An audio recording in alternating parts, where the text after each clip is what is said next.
Hello, everyone. Welcome to Follow Him Favorites. If you've been following us this year, you know we take a single question from each week's lesson and talk about it. John, this week's lesson is on the final chapters of Isaiah, and we chose a question from Isaiah 58, where Isaiah calls the Sabbath a delight. And yet, for a lot of our listeners, especially our young listeners, the Sabbath isn't so delightful. So, John, how do you help someone who's a little bit younger say, and maybe they're saying, hey, I want to keep the Sabbath day holy. I want it to be a delight, but sometimes I'm just bored. What do you do? How do you help someone see the Sabbath as more of a delight? It's such a good question. I love the phrase to make the Sabbath a delight and just make a decision that you're going to make it a delight. And I remember when I was at BYU, Elder Russell M. Nelson gave this talk. I think it was called Reflections and Resolution. It was like a January talk, like New Year's resolutions time. And he quoted a verse that I never forgot, Ezekiel 20:20. And I remember 20:20 because that sounds like good vision. In that verse, it says, hallow my Sabbaths, and they will be a sign between me and thee, that you may know that I am the Lord your God. And then he talked about the Sabbath being our personal sign about how we feel about God. When it's your wife's birthday, you do something for her because it's her day. Well, the Sabbath is God's day. What do we do for him? And if he were to watch us, would he know that we are trying to make this day a delight for him? And that helped me a lot, just to think, I'm going to find a way to make this day a delight, and to make, if he were watching me, that he would know that I was thinking about him on his day. I used to think of the Sabbath, because we talk about it all the time, as a day of rest. And the older I get, and after having served as a bishop, I thought, I don't think, you keep on using that word. I don't think it means what you think it means, right? I think it means to rest from worldly things, to rest from worldly cares and worries like that, and to instead spend your time thinking about more wonderful things, about more godly things.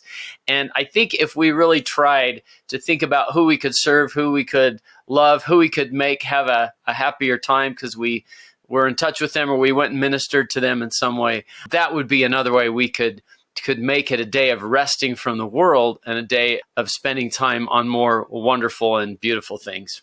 If we can learn to see that this is a day for an opportunity to do things differently. I know that sometimes it's a day of can'ts and don'ts, right? That maybe your family doesn't play video games, or doesn't use the TV, or doesn't do something else that you usually do on the other days of the week. And it can be hard because you're focused on what you're missing. But instead, if you can switch your focus to see, okay, this is my opportunity to do things differently. I'm going to have plenty of other days to do those things that I maybe even rather do.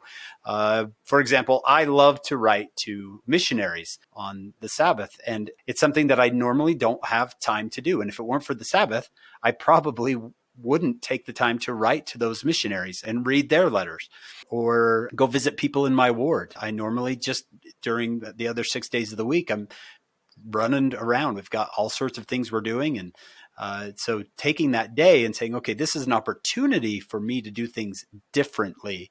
It's just a change of attitude, just a little bit of a change of attitude to this is, a day of I can't, don't, no, rather to it's a day of opportunity. Also, John, as I've read the New Testament, I noticed that Jesus does a lot of healing on the Sabbath. And I've thought to myself that if an action heals something, if it heals a person, heals a relationship, heals a marriage, heals someone by ministering to them, that I think the Savior would be delighted by that. And so instead of focusing on what I can't do, I think Elder Holland, he said this, he said, if you focus on what you can't do, that's a pretty pathetic view of the Sabbath. Let's focus on what we can do to make this day different and be creative. This is a chance for me to be creative and find things that will be both delightful for me and for the Lord.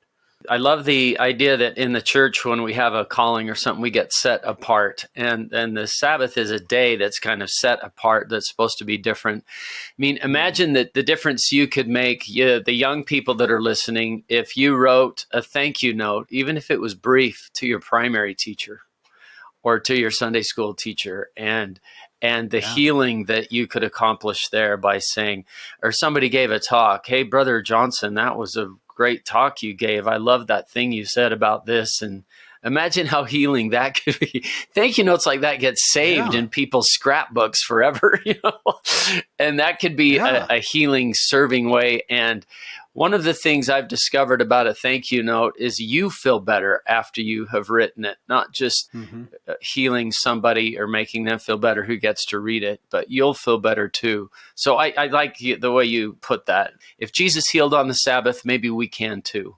Good place to start. I know we're not supposed to give a list of do's and don'ts on Sabbath day observance, but I will give one don't. And I know people are thinking, what? He's going to give a don't. The one don't I would say for the Sabbath, and really for every day, is don't judge others on how they practice or keep the Sabbath day. That's the one thing that can ruin it for you, is by going around looking how others, what they're doing on the Sabbath, what they choose to wear, what they choose to do, what their family chooses to do. Don't worry too much about what other people are doing to make it a delight for them, because by doing that, it's not going to be a delight for you. You don't know what's going on in their life or what they're needing at the time. So focus on what you can do to make it a delight for you. And don't worry about how delightful other people look or may seem with what they're doing.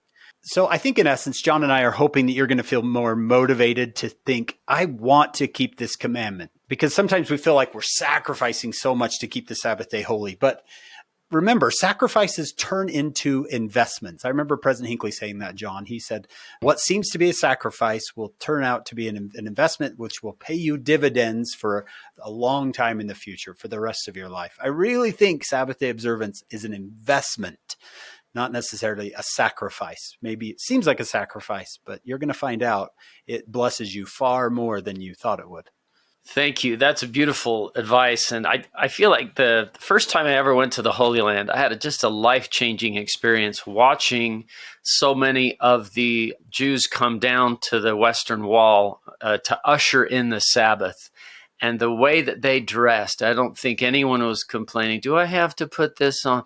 They were delighted to dress up. They came down, they danced, they sang, they prayed.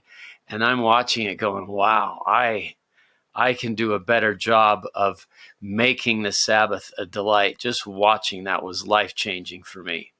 Been there one time for that, and it really is. It's a beautiful thing to see how delightful the Sabbath is for them. Well, you know where to find us. We want you to come back next week for another Follow Him Favorites. Also, join us on our full podcast. We're talking to Dr. Ross Barron this week about these last chapters of Isaiah. You're not going to want to miss that. And then join us next week for another Follow Him Favorites.